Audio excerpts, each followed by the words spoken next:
Здравейте! Днес иска да обърна внимание на една грешка, която допуснах, една от многото, които съм допускал, която отнася моето отношение към детето в началото, когато разбираш, вече си сигурен, че той е с аутизъм или с някакви други специални потребности. И по инерция и може би под натиска на мнението на хората, които на времето слушах, аз самия приех, че той е болен.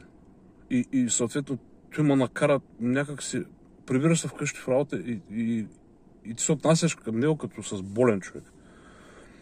Което след много периоди, много замисленки, разбрах, че е много голяма грешка, защото когато някой те гледа и си мисли, че ти има нещо и ти почваш сам да си вярва, че ти има нещо, което не дава на самия себе си да се успокоиш и да се опиташ да разбереш и другия.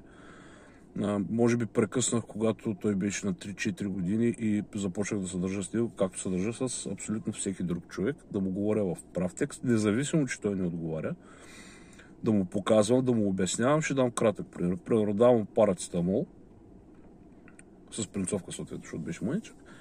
И в момента, в който му давам парацетамол, аз не съм му казал вземи той лекарство или пък вземи го той нещо, то ще оправи. Аз го казвам, ето ти парацетамол, давам ти го, защото си дигна температура. И няма да крие, че той използва екрани. И понеже използваше екрани, и влизам в Google и му пиша парацетамол, защото той четеше. Не говореше, не отговаряше, когато го питаш нещо, но четеше. И му го показвам. Показвал съм му и видео. И тогава му го давам. И така постъпвам с всяко ново нещо и съм постъпвал назад във времето, постъпвам и в момента, независимо, че вече разговаря. Аз му обяснявам всичко, което се случва в прав текст, както би го обяснил най-добре си приятел. Какъвто за щастие той вече ми е.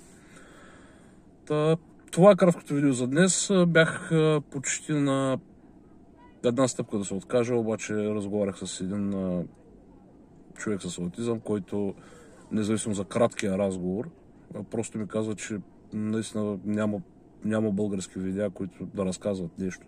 То не, че моето е нещо важно. Надявам се просто да помогне на някой и на един човек да помогне, за мен е достатъчно. Хубава вечер. До утре.